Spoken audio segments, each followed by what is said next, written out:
Thank you. You see my banging? I got the banging just for today. My eyebrows are actually done underneath this thing, but I'm so small. I have to jump in the seat just to get up here. So we're waiting for Tiff right now. Let's see where she's at. I just text her. I'm gonna just do the wave because I swear every time I hit the wave button, the camera turns around. And let me know, can you guys hear me? Because I have my AirPods in, but I can't. I mean, of course, I can't hear anybody else. Hey, Mom. Ma, can you hear me?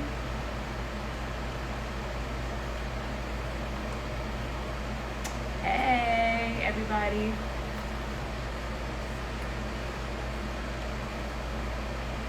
Tiff, you gotta write something so I can request you.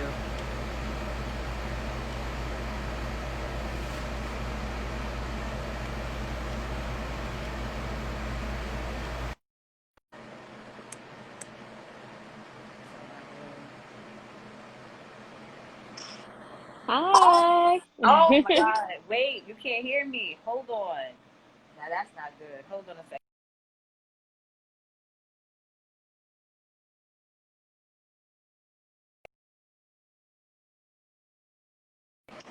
Can you hear me now? No, right? I can hear you.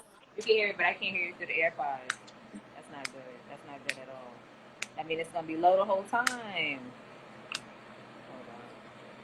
Hold on. 1 second. No Okay. technical difficulties this time. We don't need it. We don't need We it. got this. We got this. Let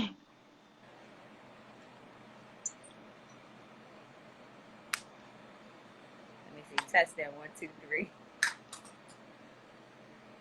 Better? Better. It's still not doing it. I don't know what's wrong. I'm gonna have to do it without them. I can hear you better, and then I sound louder with them on, but for some reason they're not connecting to that. I don't know what's going on. I don't know.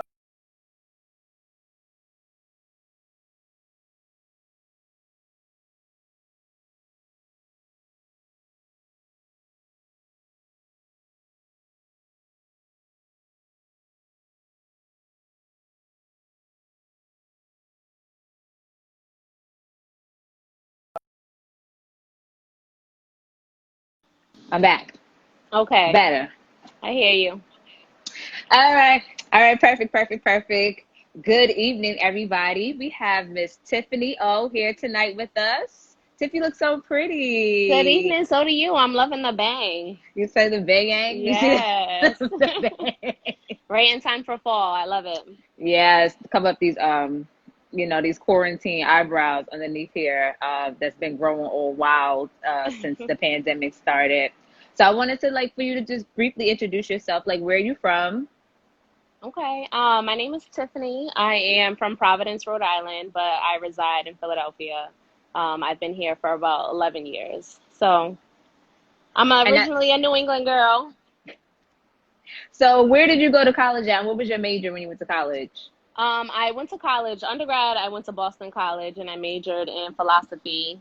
At that time, I was thinking about becoming an attorney. And then I went to grad school at the University of Penn where I studied education policy.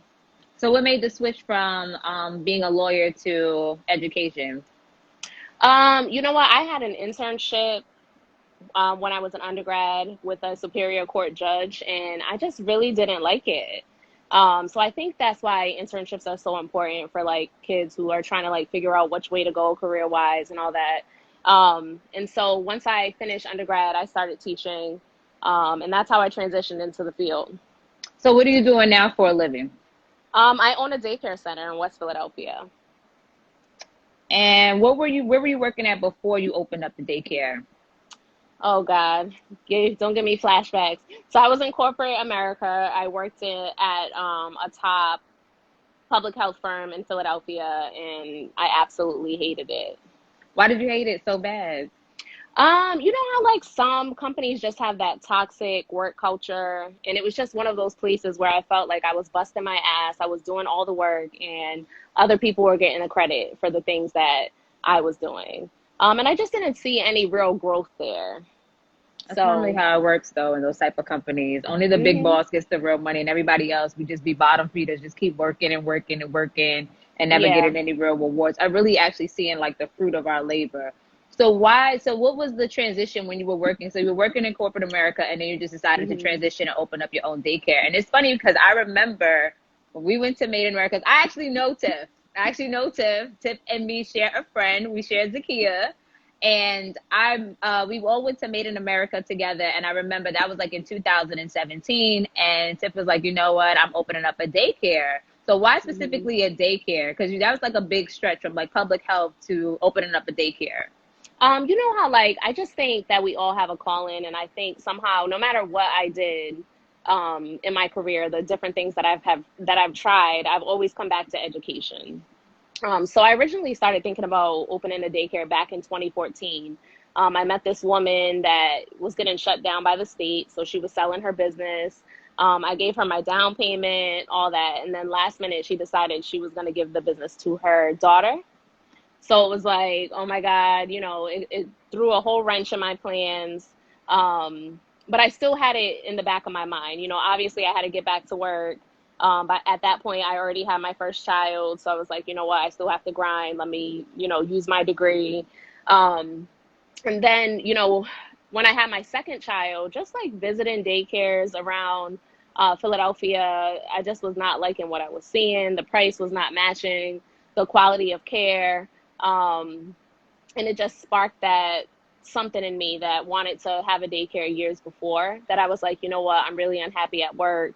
I'm just going to go for it. And, it's been great. It's great having that flexibility, with my own kids, not having to ask anybody permission if my kids have a doctor's appointment, or, if they need to come to work with me because they're out of school. So I just really wanted to do something that I was passionate about, something that I felt the community needed, and something that would be beneficial for my own family. What happened to your down payment that you gave the lady? She gave it back. Oh, Tiff, we She gave missed it that back. part. Yeah, she gave it back. Yeah. So who so let me ask you this, because here in the city a lot of people have a daycare, but they have the daycare in their home. You actually have a facility. You have like a school. And Yes. what ages do you take children? When I initially started, I was taking infants all the way up to third graders, but now I take 1 year olds up to third grade. So I So why did you have, stop taking the infants? you know what? I think that the infant room was my favorite room to be in. So whenever I had free time, even though I'm the owner, I'm also the director. That's the room that, I would always be in. But since opening, it was really hard for me to find someone that I felt was like really the perfect person to be in there with infants. And, because they're so young, it's such a huge liability that I decided to just start at toddlers. Okay. Um, you know, that's basically why. Who was your main supporter when you decided to step out and open up your own business? My husband, Jay, he was Shout out very to support, Jay. yeah, for real. Because when I first told him, I think initially, I don't know why I was nervous, because I can talk to him about everything. But I was like really nervous to talk to him at first. I was like, you know what? I want to open a daycare. He's like, let's go for it. Just like So that. just like that. So I stayed at my job. I started getting everything in motion, and I stayed at my job for like 6 months while I was like doing the paperwork, just finalizing all the little things that I needed to make it happen. And then I gave them my 2 weeks. So what challenges you faced like early on when you started the daycare? Because I know it wasn't easy. Um, well, first of all, the space that my daycare is in used to be a daycare. So that was like one of the first things, was cleaning up what was in there, dealing with the construction issues, like changing the floor, remodeling things to get things up to code. So that was like a huge thing, because I had never done anything like that before, and I wasn't aware like the cost that's associated with some of those things. Like I'm talking like 10,000 to get the floors fixed in there. Like I had no Mm. idea that things like that, cost that much. So there were some structural challenges that I faced in the beginning. And then I think, just like all throughout, I think staffing is just like a hard thing in this business, because providers don't make the amount that reflects the true cost of care.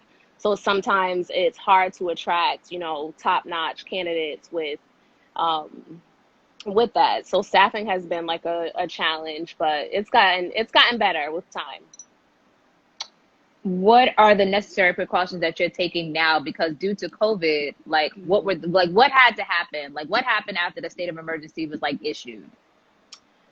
You know what's crazy? Oh, I'm like a clean freak in the daycare anyway. But the crazy part is that the day before the mandated shutdown, I closed my daycare half day because I was like, I heard coronavirus in the news. And I was like, we're closing half day. We need to do a deep clean. So literally that day, when all the kids left at noon, we did a deep clean of the center, which we do weekly, but this was like, even beyond that, just bleaching down everything. And then after I took my staff out for lunch, and I had no idea that that would be the last time that I saw them for months. So now that we actually got the okay to open in June, but Hmm. I just didn't feel ready to open yet, just with everything that's going on. So I'm opening Monday. Okay. Um, and with that said, there are some, precautions that we have to take that are state mandated, but things that I'm going to do is meeting parents outside, right, to limit the number of people that are coming into the daycare. So drop off and pick up will be outside of the gate. Taking temperatures, screening for symptoms, asking all those questions, the normal things that we're experiencing when we're going to places. Um, and just limiting the things that kids are bringing from home Are as you much as possible. I mean, are you nervous because you have to take care of yourself, your staff, Yeah. and you also have a family as well? Mhm. So, like, are you nervous about this transition? Because this is something that, like, a lot of us haven't been faced with. And, you're dealing with, like, little kids who are germ magnets, just Yes. germ magnets. Mhm. They keep their hands in their mouth. Like, are you operating at full capacity or limited capacity? Like, what is that going to look like come I Monday? changed the hours. Previously, my center was open 11 hours a day. So now with COVID, it's going to open 8 hours a day. So that's one thing that we're doing different. Staff have to wear masks all day, even outside, unless they're, taking their personal breaks, then they can have a break from the mask. Um, any child that's over 2 has to wear a mask. But yeah, I'm definitely like a little nervous about it. I think that in this field, there are some, obviously not all families, but there are families that send their kids sick to daycare, like knowing that they're sick prior to this pandemic. And, for various reasons, they don't have time, to take off from work, so there are a lot of things that complicate this. So I'm just hoping that it goes well. And no, I am not operating at full capacity because it's one of those things, that really daycares are like kind of frontline, even though they don't say that they need us to open so that people can get back to work. Yeah. But there is that thing in the back of my mind that's like, well, if it's not safe for kids to go to school, what makes it safe for them, to come to daycare? So I'm just gonna take it one day at a time, and slowly bring kids back, like in phases. I'm not gonna bring everybody back at one time. And so you're doing like payroll, you're really operating this whole business and you're doing this by yourself? By myself. By Yeah, yourself. Like I'm what I'm like HR. I'm the director. I'm the owner. The only thing I did get eventually, because I was cleaning and stuff myself, is I did get a cleaning company. So that's been like a saving grace that I'm not doing that part. so like what made you just want like so like that's how you have to have like an entrepreneurial spirit for that because everybody doesn't have that. Was it more so your support system that pushed you to make you feel like you can go ahead and do it, or is this just something that you just always just wanted to branch out on your own? Because I you're think operating a school. I always wanted to do my own thing. Like, I always felt like a boss, like, even when I was little. And I think that every job that I've had, even the jobs that, like, I really loved, because I've had good jobs, you know what I mean? My first job out of college when I worked at an independent school in Rhode Island, I loved it. Um, but I always saw myself doing something bigger, being my own boss, not answering to somebody, paying myself what, I want to pay myself, having the flexibility to do other things. So because it's like when you're in the corporate world, like not for everybody, obviously there's some people making big money, Right. but a lot of us, it's like it takes you forever to get to that point that you want to be.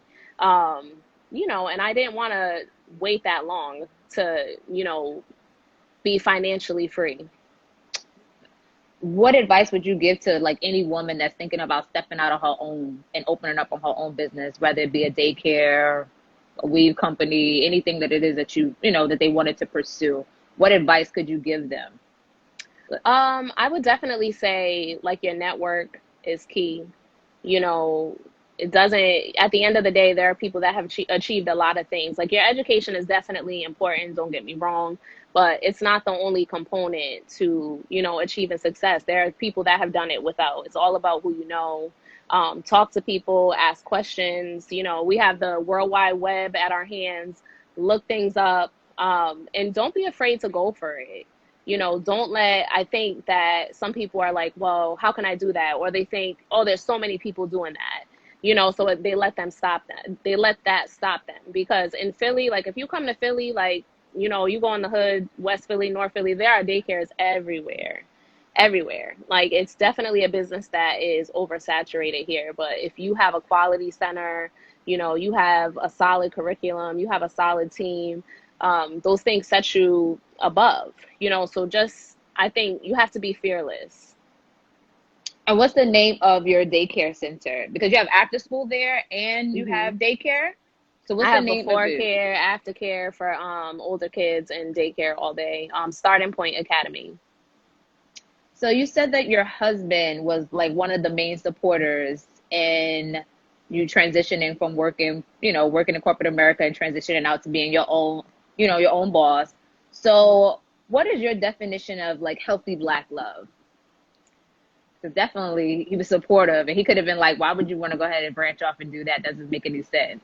um I just think healthy love in general is when it's genuine.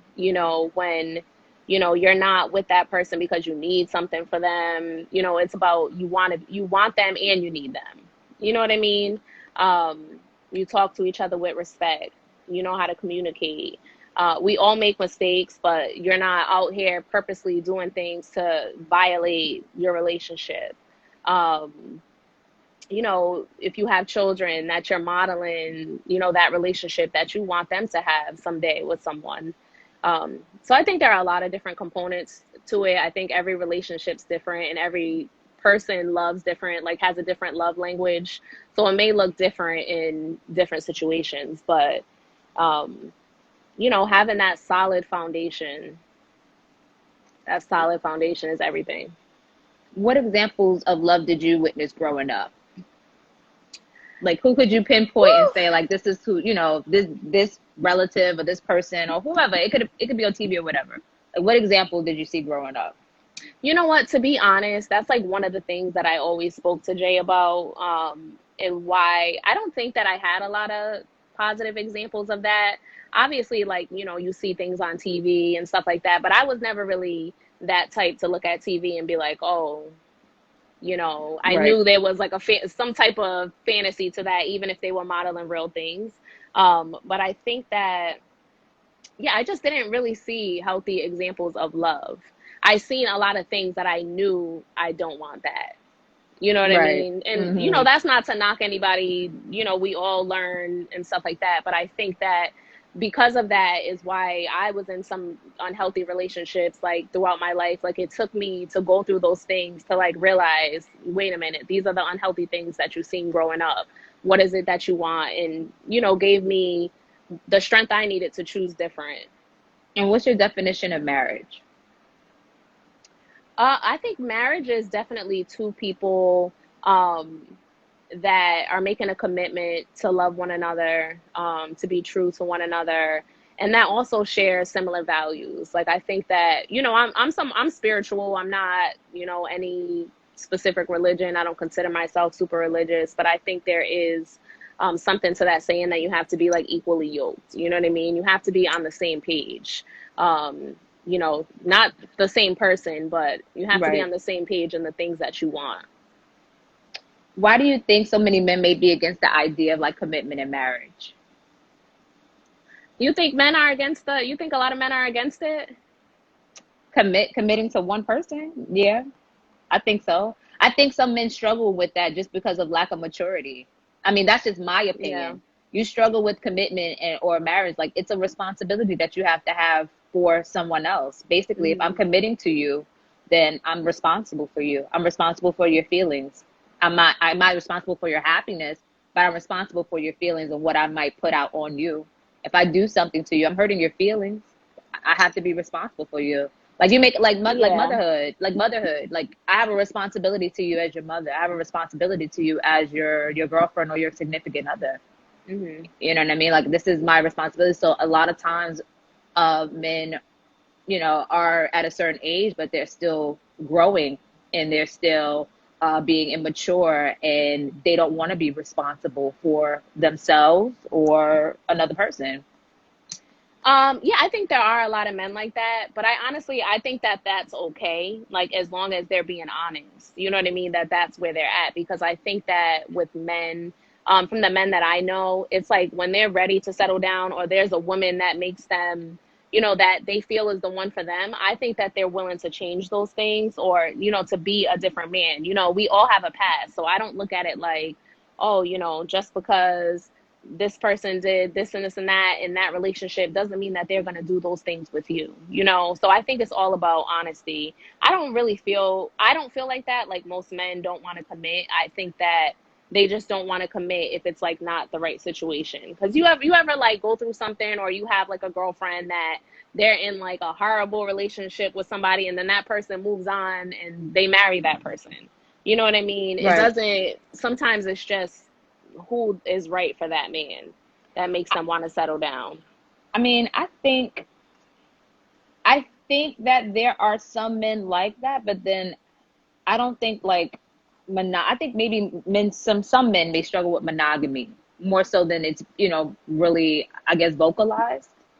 But I think it's like, but again, that's commitment and that's marriage. But again, everybody has different opinions on how they want their marriage structured. There's Hmm. entanglements. There's all different types of things that's going on in people marriage. Some people have an open marriage or open relationship. But Hmm. I think again, like I think we all kind of struggle with being committed to someone. So how long have you and your husband been married? We've been married for 4 years. We just had our anniversary, August 30th. And what do you love about your husband? You know what? He's so different from anyone that I've dated before. Like, I feel like he's someone that really pays attention to the little things. Like, the little things that he did to get me in the beginning, he still does. Like when we were dating, he would like always open the car door. He still does that. He would text me in the morning every day. He still does that because he's like I wake up early, but he wakes up super early. So every morning when he wakes up, he like still texts me. Like I wake up to a message. Like, he pays attention to the little things, and he makes me feel loved. He makes me feel beautiful. He makes me feel like I matter. um, he's a great father to our kids. Hard worker. There's a lot of things that I love about him. Everybody's gonna jump in I your could go marriage. on. We're about to jump in I your could go marriage. Like on. we're all gonna jump in Tiffany's marriage. Like, hey Jay, we're just Listen. here for the marriage. We're jumping in the marriage. So how does he Everybody, challenge you though? How does he challenge you to be a better version of yourself though?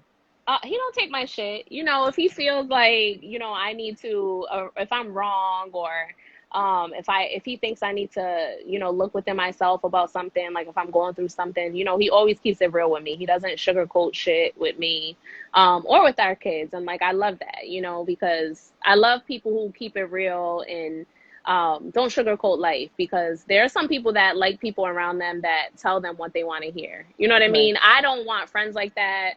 I don't want my husband to be like that. I want to know the real, whether you think it's going to hurt my feelings or not. So, um, he challenges me every day. And even like with like the fitness, like, staying on track with that kind of stuff, he's like, he runs every day, so it's like he makes me feel like I have no excuses to get something in, even if it's 20 minutes, because Right. he gets up and he does it every single day. So who do you confide in about your relationship?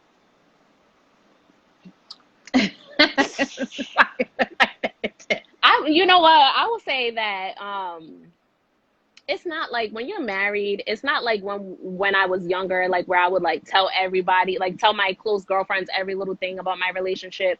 But I do have those like close girlfriends. Like I talk to you and Zakia, like, you know what I mean? I have like a small little pocket of people that I talk to about things, but I've learned to not really do that because I had a situation recently where I had vented with someone close to me about something that Jay and I like had an argument over. And as soon as me and her got into it, like that came out. So Wait, what? yes, yes, We'll talk about that on the next happy girl. hour. So exactly. That's like the little side tea. But so some things you don't have to confide in something about. If I really like, I'm the type of person, I don't like react right away. So if there's something that upsets me or something, I'm naturally the type of person to kind of sit back and like, see how I'm feeling about that. But if it's really troubling me, then I'm going to speak up to the people that I know, I'm not afraid to tell me their shit too, because you have some people around you that only tell you the good shit. Like Right. they never tell you, I'm going through XYZ. I don't talk to those people about, I feel those you. serious shit. So it's funny that you say that. So, like, how important is it for you to surround yourself with people that are doing the same thing that you're doing? Like, does your inner circle consist of married couples with children predominantly, or no? Like, it's just like a It's a mixture. mix. It's a mix. It's a mix. Because we did have, we were all excited because we had like one couple friend that we had met over like the past 2 years, and they had, a child and stuff like that. But then, we hung out as a married. We're like, oh, this is great. We have like, our married friends, because we do have married friends that live out of state. We have married like close friends that live in Florida. I think some of them are in here, but then we found out they was cheating on each other, and there was just all this messy shit going on that was just, fucking up the aura. So, I don't really look at it like that. I have single friends, couple friends, married friends. I'm just keeping it real. No, because So it sounds so beautiful, and he's like, because they was cheating on each other. they were. We were all hyped. Like, yes, we got some couple friends. Finally, they're married. They've been married a little bit longer than us. And then all this messy shit started to unravel. And, you don't want that around because, I don't know, it's just me. Like, if, my husband knows I'm hanging out with somebody who's Right. doing dirt, like, how's that look on me? And vice versa. Yeah, I feel like sometimes I only ask because I had a friend. I have a friend, and once they got married. Wait, why'd I look at the comments? Someone said, damn, they in here. No, not the cheating couple. No, not the couple, not the cheating couple. So I had a friend, and once sometimes when you go through transitions in your life, people tend to want to only be around certain people that are doing what they're doing. So like once I remember when I had my daughter, my mother was like, you're only going to hang out with people who have children. And that wasn't necessarily the case because I was pretty young when I had my daughter, and no one really had any children within my close circle. And then when I met other women who had children, I couldn't connect with them on different levels like I thought I could, whether it be their mothering skills or whether it be just any other thing that they were doing. I was just in my own little lane. So I kept my same friends who had no children, and I was just Simone plus Levi. And then when my friends started to get into things that were outside of me, they started to hang out with only people that were doing the things that they were doing. So I felt like, that was kind of strange. Like, one friend, she got like went to the Lord. She started hanging out heavily in the church, and we didn't see her anymore. And then like I had another friend who she had like a boyfriend, and they started to kind of structure themselves around people who only were in relationships. So that's why I always ask that question, like, because I definitely wasn't hanging out with like the baby mama crew. Like, come on, girl, let's go, let's push our strollers together. Like I definitely wasn't doing that. Yeah. So how are you juggling motherhood and your career and everything? Because you do have 2 children and a bonus daughter, correct? Correct.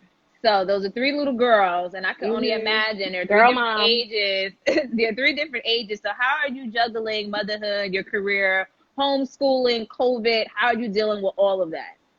Whew. You know what? Even though I really hate what's going on, like with the COVID, I definitely think that It was a time to just kind of like slow down. And, this time was like much needed because I was feeling kind of burnt out prior to this. Just like the 11 hours a day, then wanted to make time for each kid, the family as a whole, being a wife, I love to cook, still doing all those things. It was a lot. So this time has really been a great time to connect with friends and to connect with, the kids and just be present and be still, like you always say. I Um, be trying to tell you, but y'all don't listen to me. It's all right.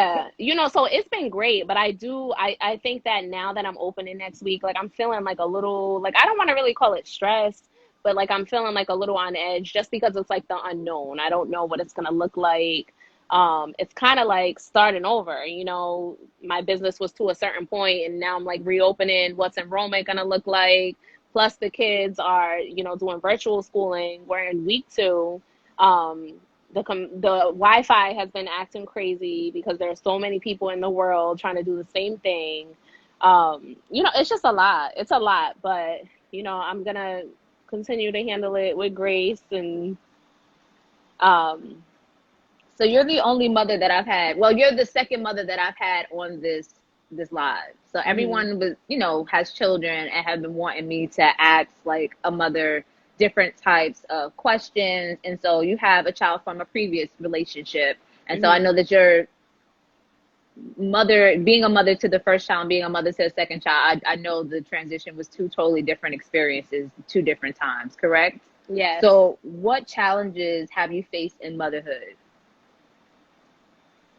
I mean, we're Um, still facing them day by day. We definitely are still facing yeah. it. But like in the beginning, Well, because once you get one, you get the next challenge. It's like school. Once you get one thing handled, the next thing is coming right around the corner that you have to go ahead and tackle. well, you said co-parenting, you know what I mean? So I think that honestly has been like one of the biggest challenges because, no one's a perfect parent. We're going through it day by day, like you said, just like our parents did. Um, but, the co-parenting thing has definitely been hard because, I have a child previous to my marriage. He has a child, and then we have a child together. So just like, juggling that, it's definitely not the worst situation, from things that I heard, but that's been a challenge because it's like you're dealing with different, sides of families and different rules over there and different, philosophies, and then, what goes on in our household. But I think that Jay and I have learned to, focus on what goes on in our household. And, the biggest thing is like, making sure, um, that we try to keep the peace as much as possible. Mm. Yeah, it's a lot. It's a lot.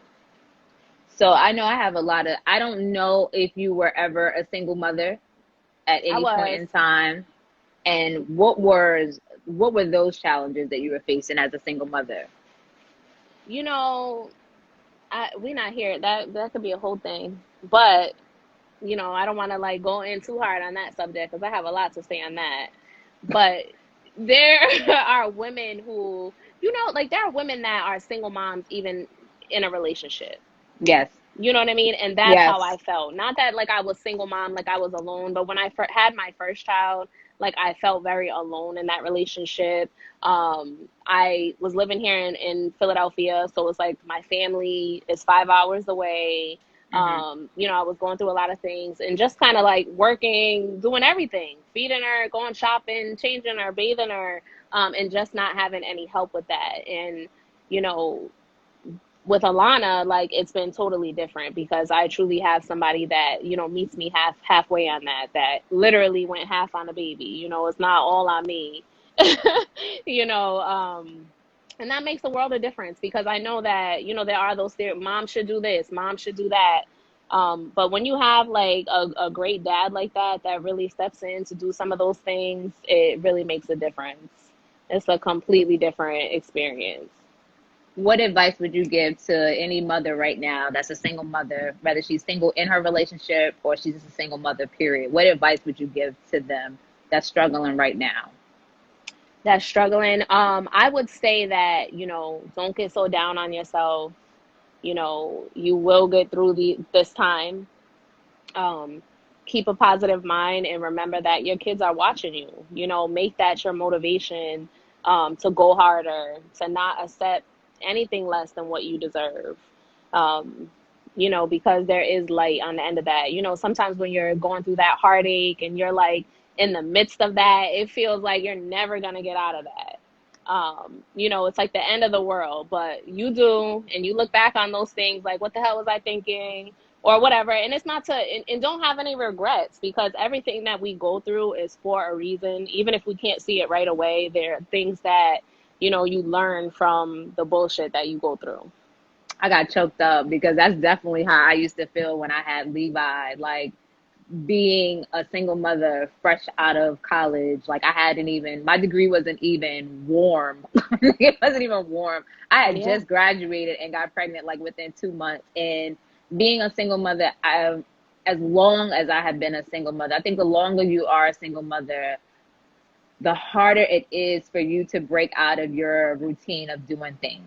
It's really Hmm. hard. It's extremely hard. And I try to tell any of my homegirls who are doing it by themselves, like, you truly have to focus on the child that you have, because if you focus on the person that you have the child with, you are going to stress yourself completely out. You're going to Yes. stress yourself out. You're going to stress yourself out because you're going to keep losing focus. But if you actually truly center and just really just focus on what you have and what you have to work with, everything else will kind of come together. Because I thought there were days that it was never going to get better. Like, Yeah. ever. It was, I thought I was in hell. Like, I was like, oh my God, I can't believe this is happening to me. I don't understand. Hmm. What did I do? Who did I do it to?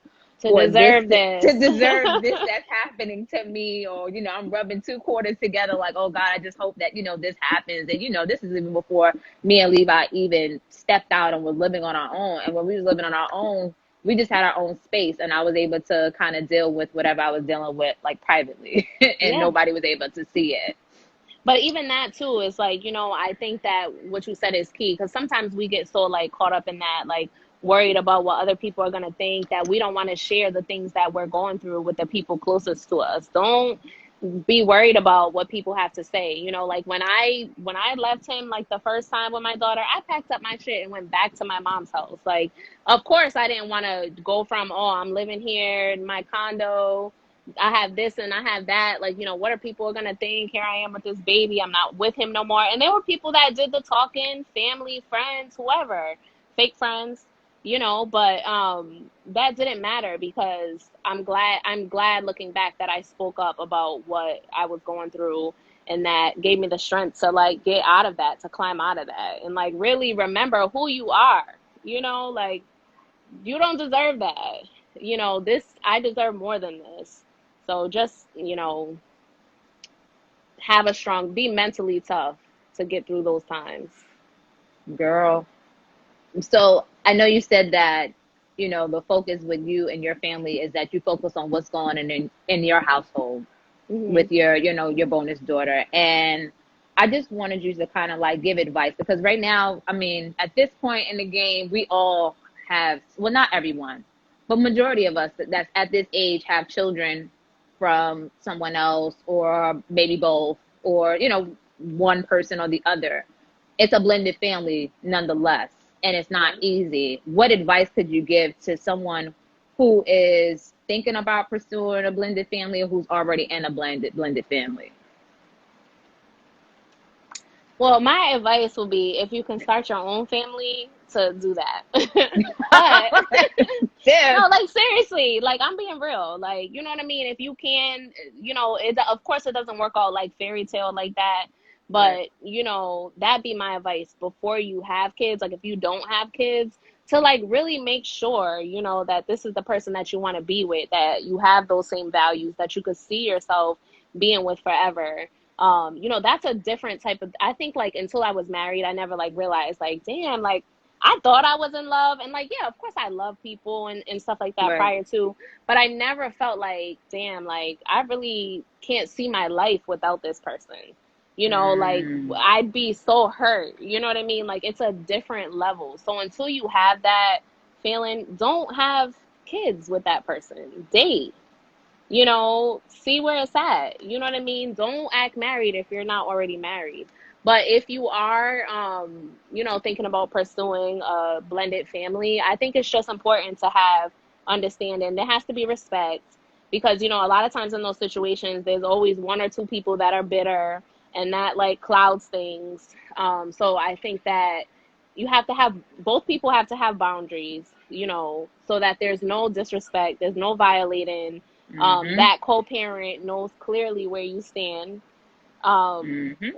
you know, and it really should be like, you know, that's your bonus child, that's a bonus parent. And let's just all tackle this together because the Right. past, none of that past shit matters. Why people broke up, like people let the adult things get in the way of, you know, doing what's best for the children. I've been said that. I said 99% of co-parenting issues is the people that's the parents. It's none of the children. It's never the Right. children. It's always the adults. But somehow, some way, the children names get kind of thrown in there, looped in there, whatever the case may be. So Yeah, I like, have, sorry, I didn't want to cut you off. I have two more questions that I wanted to ask you, but I just okay. wanted to let everybody know that Tiff has been my friend throughout this whole pandemic. We have done happy hours. She has Yes. given me great advice. She has encouraged me to dig up my family tree, which is Oh by the my way I'm getting, goodness. which and by the way I'm getting cursed out about that because I'm digging, digging, digging, digging, Digging family digging, secrets up. and keep digging, digging, digging to go ahead and build this family tree. I am going to get the DNA test done so I can go ahead and see what else is out there, which is going to lead me to get in more trouble. So, nobody's going to be speaking to me soon. She's a Cuban mommy. Clearly, clearly, that's what the immigration papers say. So, I just want to say that, you know, before you and I got really close, we would always talk. Well, me and Zakia would always talk about you, and I would call you the prayer. I would say Tiff, aka the prayer. You know how Oh. they always have Sierra, and they, you know, Sierra was the prayer. Everybody would be like, Sierra, what was the prayer? How did you get Russell? But I was always saying, you know, Tiff, aka the prayer. Every time that she would mention your name, I'd be like, who's the prayer? Because, you know, you are truly the definition of somebody who, you know, things happen. You know what I mean? You have your beautiful daughter, and they may not have planned, you know, been the way that you wanted it to go, but you bounce back, you know, and you have your a beautiful family, a beautiful husband, beautiful children, your own business, and you're making strides. And you know, there's nowhere to know where you would have been if you would have stayed in the situations that you know, was in.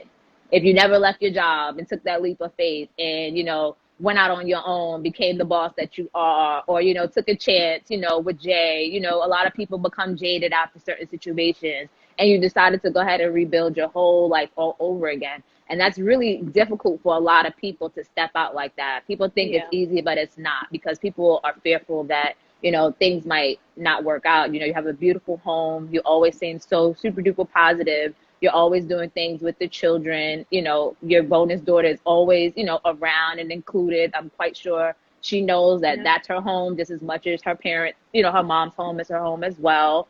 And I know that she probably looks up to you as, you know, a bonus mom. And, you know, I just want to let you know that I appreciate your friendship. You know what I mean? I know we don't Likewise. know each other too well. So I just wanted to let you know that prior to that, because I've been calling you the prayer since forever, child. Like, Oh that's the my prayer. goodness.